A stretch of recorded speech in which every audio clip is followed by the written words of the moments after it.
Aider des gens qui sont vraiment très démunis, ben, ça peut être motivant.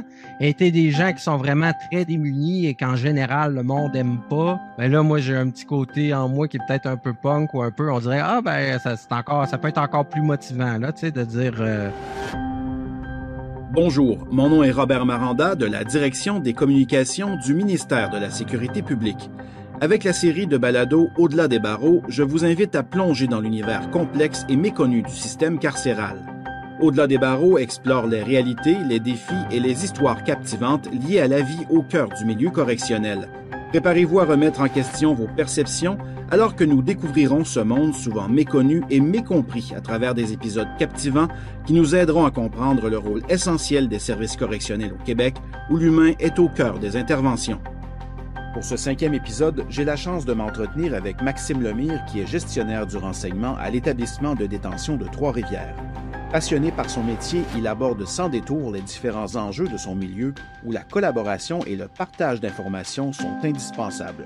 Accompagnez-nous au-delà des barreaux. Je suis avec Mathieu Tremblay, qui est conseiller en milieu carcéral. Bonjour Mathieu. bonjour.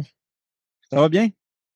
Ben oui, ça va bien, un peu nerveux de vous voir, mais on est là. Tu es conseiller en milieu carcéral à l'établissement de Percé. Donc, il y a plusieurs choses là-dedans. D'abord, c'est quoi un conseiller en milieu carcéral? Parce que c'est vraiment pas clair pour personne. C'est un métier qui est quand même relativement peu connu, dont on entend peu parler, tu sais. À Percé, le rôle du conseiller carcéral est vraiment différent de par la nature de l'établissement. Okay. Dans les autres établissements, ils ont des tâches qui sont vraiment différentes à cause qu'il y a des moins de 6 mois, il y a des programmes qui se donnent ailleurs qui ne se donnent pas ici. Donc, le conseiller en milieu carcéral à Percé, sa tâche principale, c'est vraiment de coordonner les références, coordonner le programme thérapeutique. Puis, il y a toutes les autres tâches comme la co-gestion de l'équipe EIS, l'équipe d'intervention spécialisée en prévention du suicide. Il y a d'aider à la gestion des différents services, donc l'école, l'aumônier qui vient, l'employé, on a un service d'employabilité. Donc, on a les mêmes services que dans les autres détentions. Donc, de voir que tout se déroule là, correctement. Là, de mettre l'épaule à la roue. Il y a aussi, je mets le nez dans le mandat victime également. J'encadre aussi, je donne des conseils autant à la direction sur différents sujets qu'aux agents correctionnels dans le suivi de leur dossier en tant que titulaire, que ce soit pour la CQSC, superviser des rapports, tout ça. Donc, le mandat est vraiment assez large. Là, puis j'en oublie. Il est large, puis pour bien le comprendre, je pense qu'il faut faire un peu le point sur c'est quoi l'établissement de détention de Percé, hein, parce que c'est un établissement de détention qui n'est pas comme les autres. Parle-moi de l'ED de Percé. Premièrement, c'est en Gaspésie. Ça, on commence avec ça à la base. Oui. Donc, ça a vraiment un mandat unique au Québec. Nous, on donne il y a un programme intensif qui est donné de 6 mois, un programme thérapeutique qui est donné en collaboration. C'est vraiment un partenariat entre deux ministères. Donc, c'est un peu unique. Donc, la santé offre le programme thérapeutique qui est de 6 mois aux délinquants sexuels. Là. Donc, nous, on est une petite détention, on a 42 places. Donc, c'est pas beaucoup, c'est petit quand même. Mais Ouais. c'est peut-être que c'est parfait pour le programme, dans le fond, dédié, c'est ça? Oui, absolument. Puis on a vraiment une vocation unique parce qu'il y a uniquement des délinquants sexuels à Percé. Puis c'est un peu aussi dans cette optique-là que je pense, humblement, que ça a été créé parce on se mentira pas.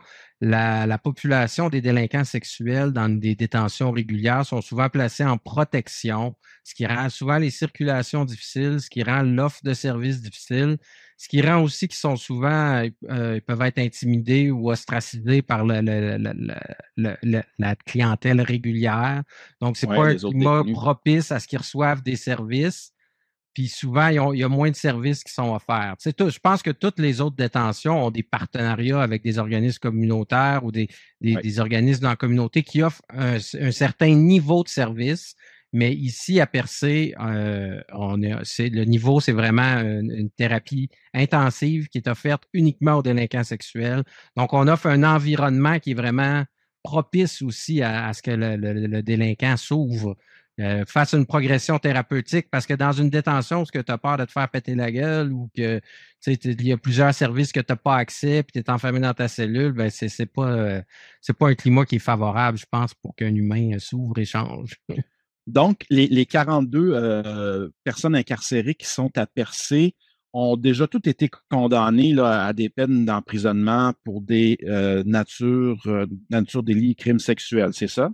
Oui, On absolument. peut dire ça Donc, comme ça, OK. Puis oui. là, Puis ils participent à une thérapie oui, chez vous. ben, dès qu'ils OK. sont condamnés, nous, on a un processus en place pour les dépister. Donc, en fait, moi, je suis en lien avec des professionnels dans chaque détention, les agents référents, que ça peut être des conseillers en milieu carcéral, ça peut être des agents de probation.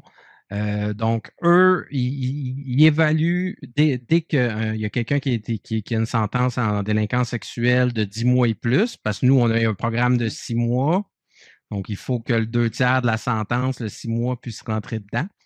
Donc, il y a différents OK. critères que ces agents-là voient, s'assoient avec le délinquant pour voir c'est quoi sa vision. Puis ça se passe le plus tôt possible dans la sentence, vu que le temps est limité. Donc, avant même que la personne soit évaluée, l'agent référent va Lever le statuer. drapeau, finalement. Ouais, lever le drapeau, puis statuer s'il remplit nos critères, puis si c'est une bonne idée dans son cas, en fonction de son niveau de besoin, en fonction de son ouverture, de faire une thérapie, parce que le but est toujours d'offrir les services qui sont adaptés aux bonnes personnes, puis le niveau d'intensité de service qui est adapté au niveau de la personne, là, au niveau du risque que représente la personne. Puis la thérapie, en tout cas la session de formation, c'est une thérapie, on peut dire que c'est une thérapie? Comment vous Oui, l'appelez dans le vrai terme? c'est une Ouais, bonne question, mais c'est le programme, c'est un un programme. programme Bon, il ouais, dure de 6 mois. recherche et d'évaluation, de traitement, c'est le PETRAS, l'acronyme, là. Ouais, Là, Petras, c'est ça. c'est là que je vais me planter, le programme Je te de le demanderai pas, je te le recherche et demanderai de pas. traitement non, de traitement et de recherche pour les auteurs d'agressions sexuelles. Quelque chose comme ça. Donc, ça dure 6 mois. Donc, quand ton rôle, c'est d'entrer en contact avec tes vis-à-vis dans les ED du Québec pour essayer de monter des groupes parce qu'il y a plusieurs groupes qui doivent démarrer dans une même année, si je comprends bien. Oui, absolument. Donc, dans le fond, nous, on a un groupe qui débute à tous les 2 mois environ, un groupe de OK. 10 participants. Moi, je reçois les références à l'aide. On a un comité à la détention de référence qui étudie. Donc, le programme clinique a un représentant sur le comité qui nous donne son opinion sur chaque référence. On a également notre chef d'unité au programme qui regarde l'aspect un peu sécurité puis global, nous donner son opinion. On a également au moment des références, il y a une vérification de santé qui est faite parce que nous, la prison est à Percé d'un petit village, les hôpitaux sont pas à côté. Quelqu'un qui a plus de besoins en santé, des fois, ça peut être plus difficile. Il y a des particularités. Donc, moi, c'est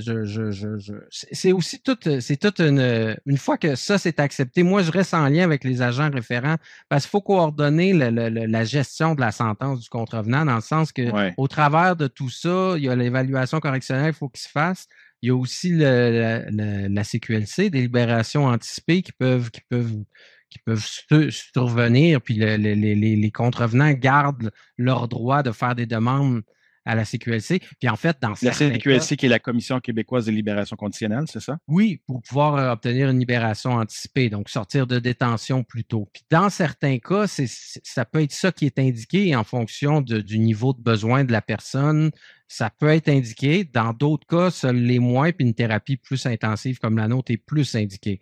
Mais dans tous les cas, le contrevenant garde le droit d'aller devant la CQLC pour plaider sa cause, si on veut, pour OK, pouvoir donc, dans le sortir. fond, le détenu, il appartient à son ED mère, on va dire ça comme ça, d'origine, son ED d'origine. Il est comme plus en séjour chez vous, mais vous devez quand même lui offrir la pension complète. Si on fait une image simple, dans le fond, vous devez toujours le prendre en charge Oui. selon son programme d'origine, ses conditions de base, c'est ça? Oui, ben une fois qu'il est transféré chez nous, il nous appartient. C'est sûr que Percé a Ouais. des particularités. On libère pas de délinquants de chez nous. Donc, ils viennent pour le programme thérapeutique, puis en vue de leur libération, que ce soit pour leurs 2 tiers ou suite à une audience devant la Commission québécoise de libération conditionnelle.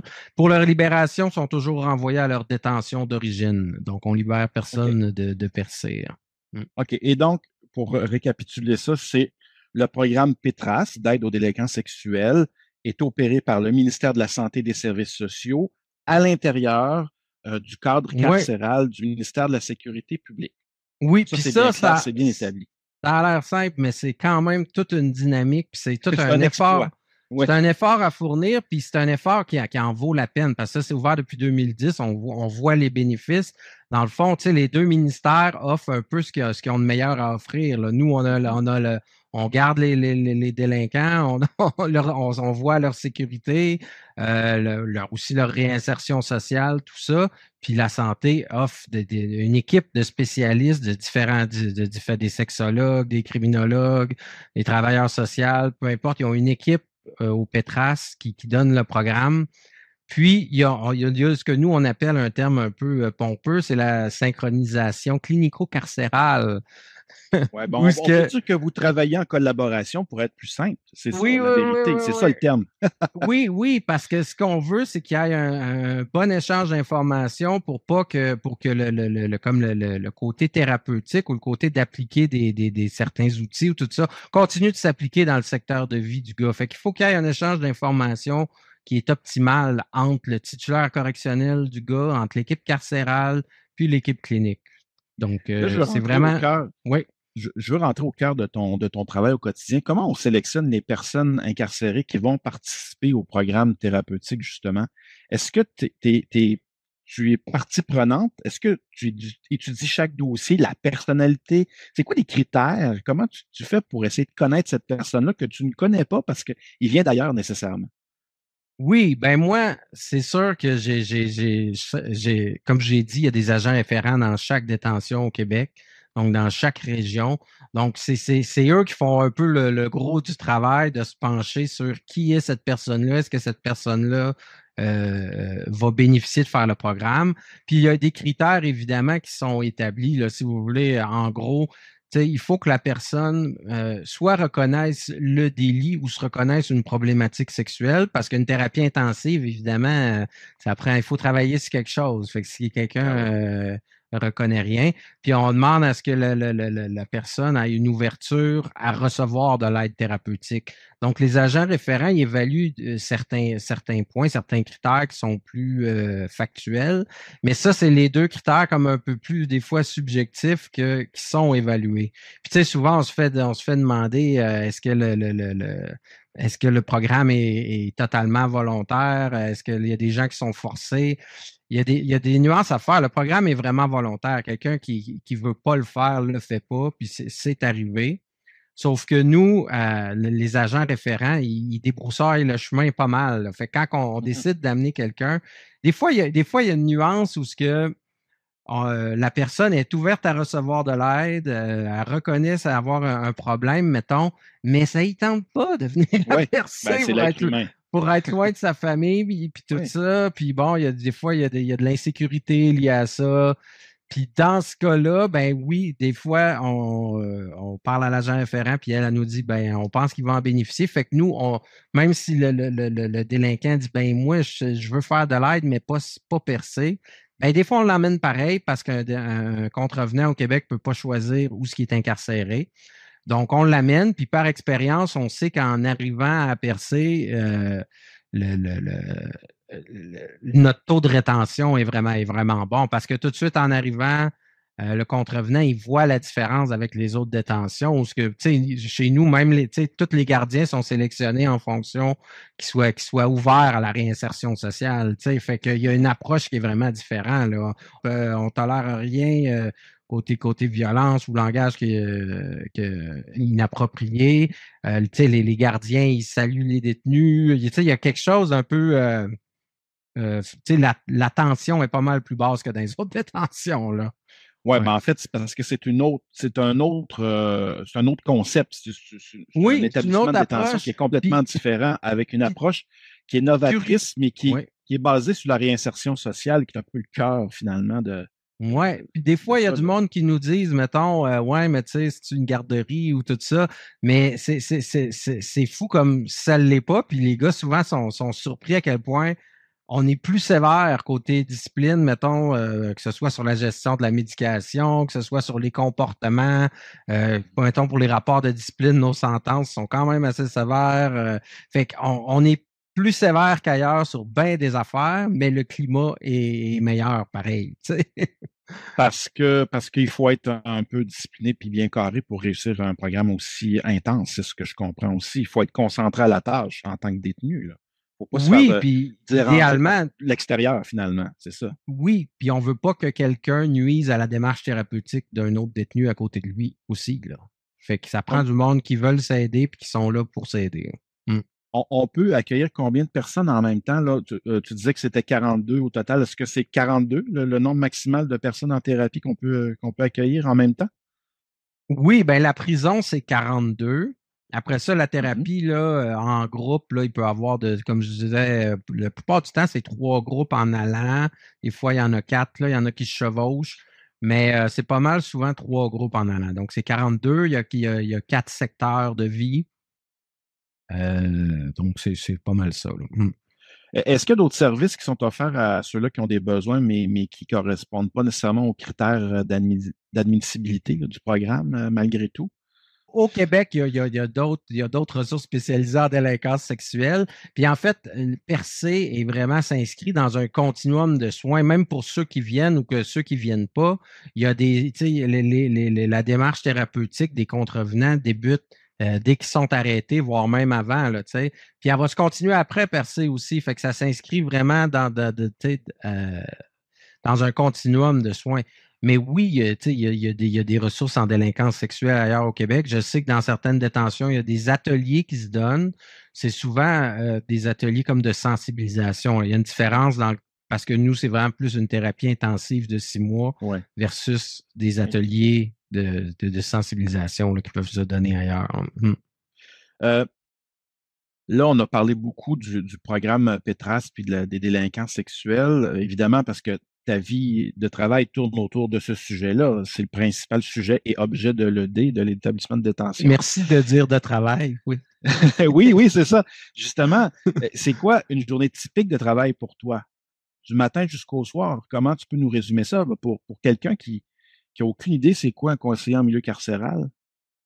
Ah, c'est vraiment une bonne question. On dirait que je m'y attendais pas. Mais C'est varié, en tout cas, comme travail, de ce que je peux oui, c'est comprendre. varié, puis on ne sait jamais parce que moi, c'est quand même une détention, donc souvent on a des surprises. Puis tu sais, moi, mais dans un des mandats que je n'ai pas nommé, c'est aussi j'offre quand même du suivi individuel aux gars, que ce soit pour travailler leur motivation. Des fois, il y a des enjeux au niveau du moral parce que c'est pas facile d'être en détention. Fait que fait que des fois, je rentre le matin, puis je fais aussi les comités de discipline. Donc, si des fois il y a des disciplines, je peux être ces comités de discipline. Puis il peut y avoir des rencontres en individuel. Souvent, il y a beaucoup comme je vous ai dit, la gestion des références prend quand même pas mal de mon temps. Fait que les agents référents, je suis en contact avec eux, que ce soit pour des gars déjà référés, qu'il y a du nouveau dans leur dossier, ils me contactent, que ce soit pour des questionnements avant même de référer. Souvent, les agents m'appellent pour avoir des discussions cliniques sur les cas. Euh, Ouais, fait donc ça peut avoir lieu. Sinon, c'est ça, c'est quand même pas mal varié. J'aurais de la Mais, misère. mais Oui. concrètement, est-ce que tu es assis dans un bureau dans le dé toute la journée? Est-ce que tu te promènes sur les lieux? Est-ce que tu vas dans les groupes de thérapie faire un peu Ouais, moi, pas du small talk, mais en tout cas, t'informer de ce qui se passe auprès de tout le monde quand c'est ouais, le temps de moi, dîner, par moi, exemple? Tu sais?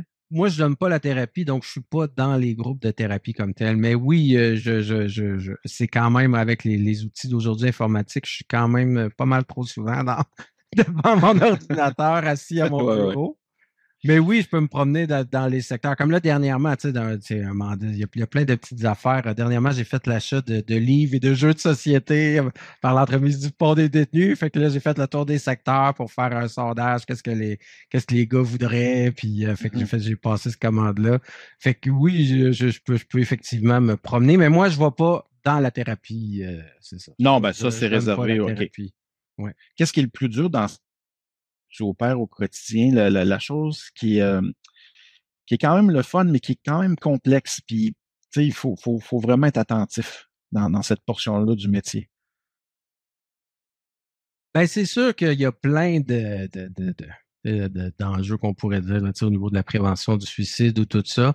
Mais si je dirais plus une réponse personnelle, ce que moi je peux trouver comme parfois difficile, pas tout le temps, c'est plus d'être en contact avec une souffrance puis, humaine, puis des gens qui sont démunis, que ça fait pas que tu as envie de les aimer, là, mais ça fait que tu comprends un peu pourquoi ils sont arrivés là, puis tu te dis tabarouette qu'ils ont pas eu grand-chose dans la vie, puis ça paraît.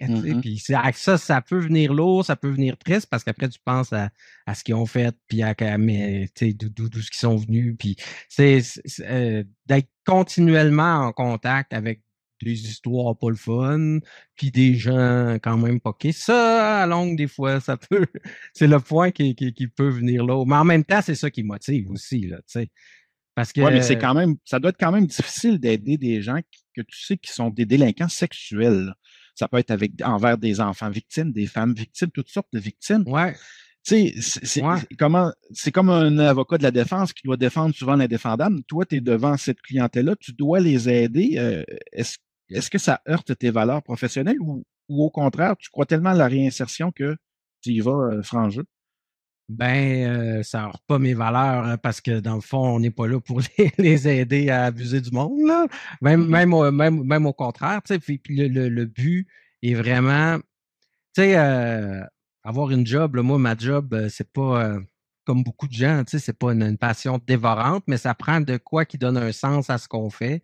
Puis donner un sens, pour moi, c'est sûr, c'est d'essayer d'aider des gens. Après ça, aider des gens qui sont vraiment très démunis, ben, ça peut être motivant. Aider des gens Mhm. qui sont vraiment très démunis et qu'en général, le monde n'aime pas, ben là, moi, j'ai un petit côté en moi qui est peut-être un peu punk ou un peu, on dirait, ah, ben, ça peut être encore plus motivant, là, tu sais, de dire, eux autres, personne les aime, personne ne veut d'eux, personne ne veut leur parler, ben, moi, je vais y aller. Mais il y a de l'espoir, Mais c'est ça, tu vois ultimement, l'espoir possible. oui, mais ultimement, le but est pas d'aimer ces gens-là, de les dorloter puis de leur dire vous êtes donc bien cool. Ultimement, le but, c'est qu'ils ne fassent pas d'autres victimes. Tu sais? Si on se dit que par année, on peut éviter quelques victimes au Québec, ben c'est ça la motivation je pense, du gouvernement, puis c'est ça la motivation des intervenants aussi, là, tu sais. Qu'est-ce qui te En- valorise au quotidien comme conseiller en milieu carcéral? Ça, tu sais, je veux dire, quand on aide les gens, puis tu sais, même à chaque rencontre, des fois, on le sent si on a fait une différence ou si on n'a pas fait de différence. Des fois, ça peut être un peu ardu.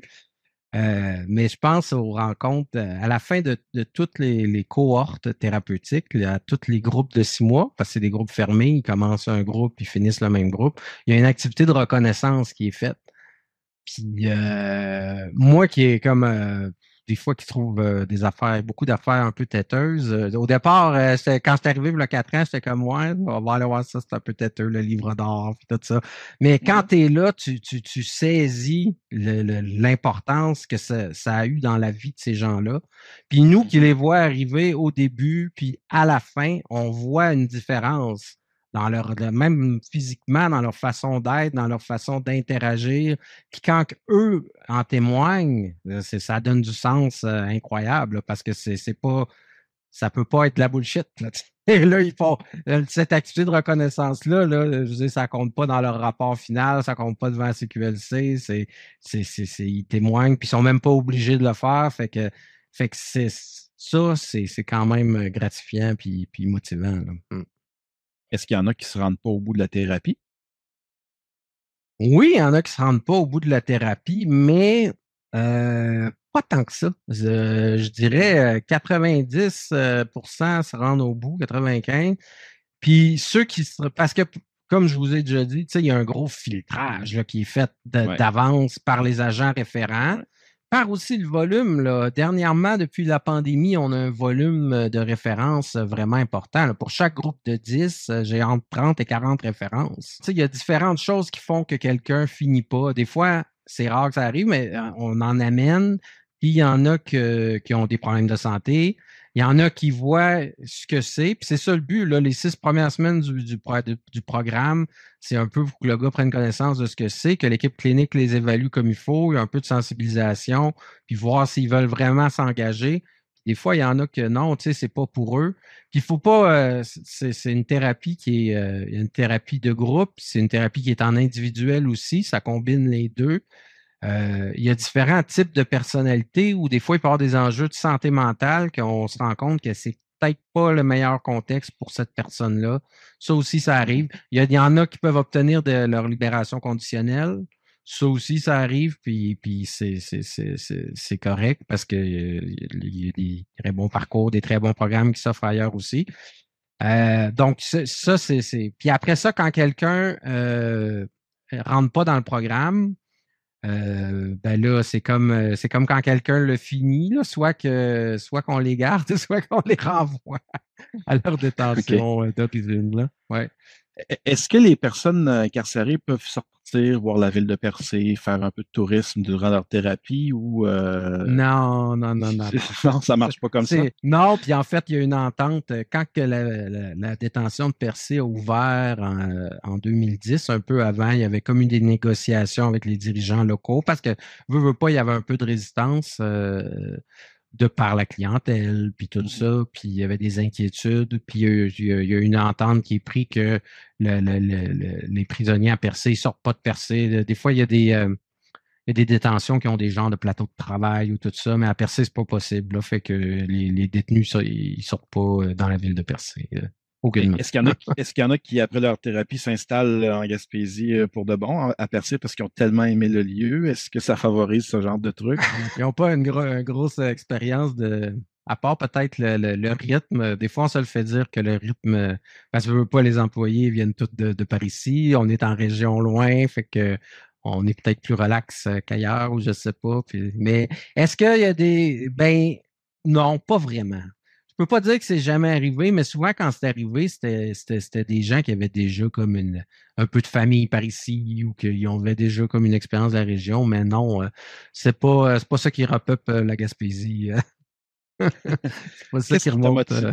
Qu'est-ce qui t'a motivé à appliquer sur ce poste-là, toi, à choisir ce poste-là? Parce que tu as quand même un passé, tu avais d'autres expériences précédentes, là, Oui, oui, j'imagine, oui. dans le milieu correctionnel. J'ai, ben oui, j'ai été intervenant communautaire à Québec, à la Maison Pinchot, dans une autre époque. Après ça, je suis venu travailler ici à Chandler comme agent de probation.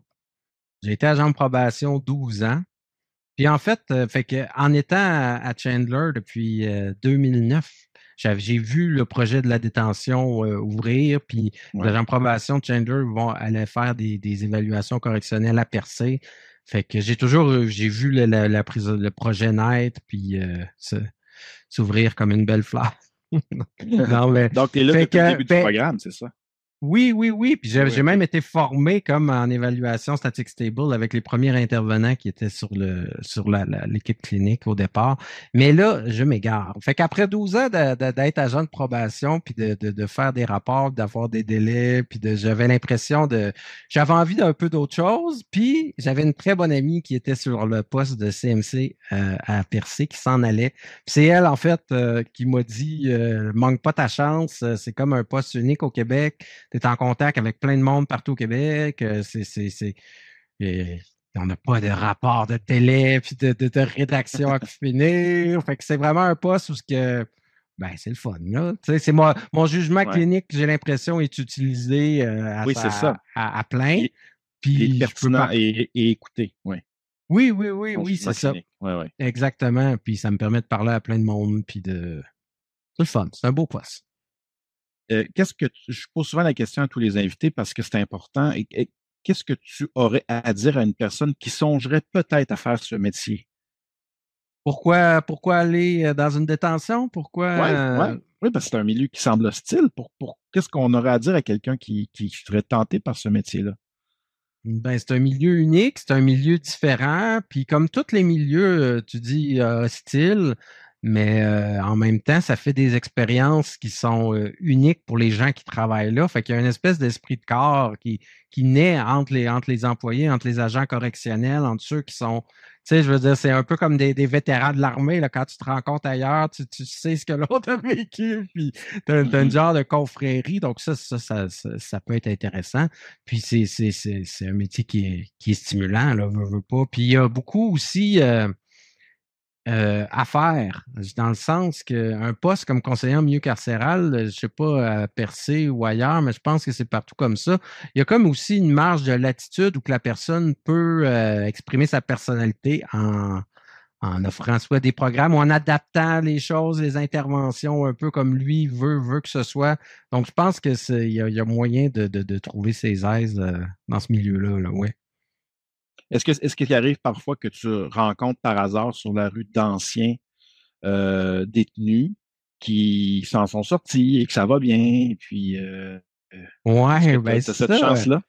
ça c'est comme quand moi j'étais 12 ans agent de probation, puis tu sais, là, c'est des gens plus en communauté souvent, mais euh, moi j'ai une faculté assez impressionnante à c'est peut-être pas le fun, mais à oublier un peu les noms, parce que avec les références que je reçois, là, j'en lis des cas, puis les noms, les visages, c'est pas. Fait que souvent, oui, ben pas. Peut-être pas en délinquance sexuelle, parce que si notre clientèle vient de partout au Québec. Ouais, ouais. Mais quand je me fais reconnaître en public, c'est les gars qui me reconnaissent et qui viennent Ben vers oui. moi. C'est pas l'inverse, là. Puis même si moi je les reconnaîtrais, mais Ils se souviennent plus de toi que tu te souviens d'eux à cause du nombre que tu peux côtoyer dans une année. Et finalement, c'est un peu ça, la ouais, réalité. oui. Puis tu sais, moi, j'ai pas d'attachement émotif au gars tant que ça. C'est Mais ton métier, c'est des normal. fois même ça peut être surprenant de voir à quel point on peut faire une différence dans la vie de quelqu'un, puis quelqu'un se rappelle de toi.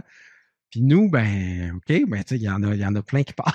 Puis on essaye Ouais, de faire le mieux, là, tu sais, tant mieux ouais. si on fait une différence, mais il n'y a pas comme d'attachement singulier et émotif Ben, il à faudrait un pas parce que ça détenu. deviendra un problème. C'est plutôt rester professionnel jusqu'au bout. C'est ça que je comprends qui se passe dans ton métier aussi, là, tu sais. Oui, ouais, absolument, absolument. Ben, en terminant, je veux Oui, juste savoir une chose, c'est que tu as l'air à y croire à ce programme-là, puis en la qualité puis l'efficacité de ce programme-là. Est-ce que c'est bien ça que je lis dans tes propos?